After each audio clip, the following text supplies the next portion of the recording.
Olá, meninas e meninos. Hoje eu vim aqui, ó, no meu quintal. Mas acho que eu vou entrar, porque tá muito sol, né? Ai, meu Deus do céu. E eu vim falar pra vocês me ajudarem. É que eu quero fazer um novo desafio, mas eu não sei qual, gente.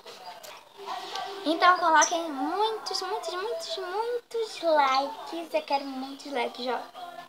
Chuva de likes. Chuva, chuva, chuva. E também, gente, deixa eu ver aqui.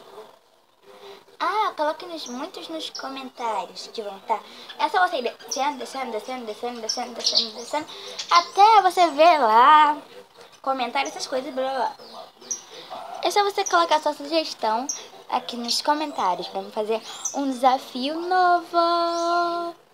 Ou se você quer uma palavra, uma música, a revanche. Coloque nos comentários. Ai, gente, Vera Regina, meus parabéns. Eu não lembro bem quantos inscritos ela tá, mas são muitos, gente. Vera Regina está crescendo muito. Se inscrevam lá. Ana Júlia Cordeiro de Oliveira, Vera Regina, Cantando com Antônio Oliveira, canal da Emily, canal da Duda. Mas quem? Eu queria fazer lá uma coisa. Eu amo a Toda Meiga, gente.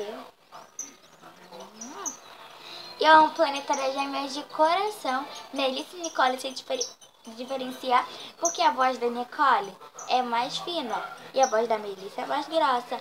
Mas eu amo a voz das duas.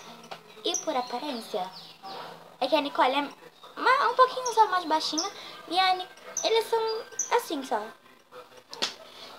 E eu amo Bel para mim. Gente, Bel para meninas. Meu Deus, nem se compara. Eu amo demais. Amo. Então, gente, foi esse vídeo. Espero que vocês tenham gostado. Se você gostou, deixe seu like, se inscreva no canal. E coloque nos comentários um desafio novo ou a revanche de uma palavra, uma música com a Ana Júlia Cordeiro de Oliveira. Então, tchau. Beijos. Tinha esquecido de uma coisa, gente. Eu vou fazer um vlog fantástico ainda. Gente, Caça-Bruxa também tá meio suspendido, mas vai voltar logo. Beijo, tchau.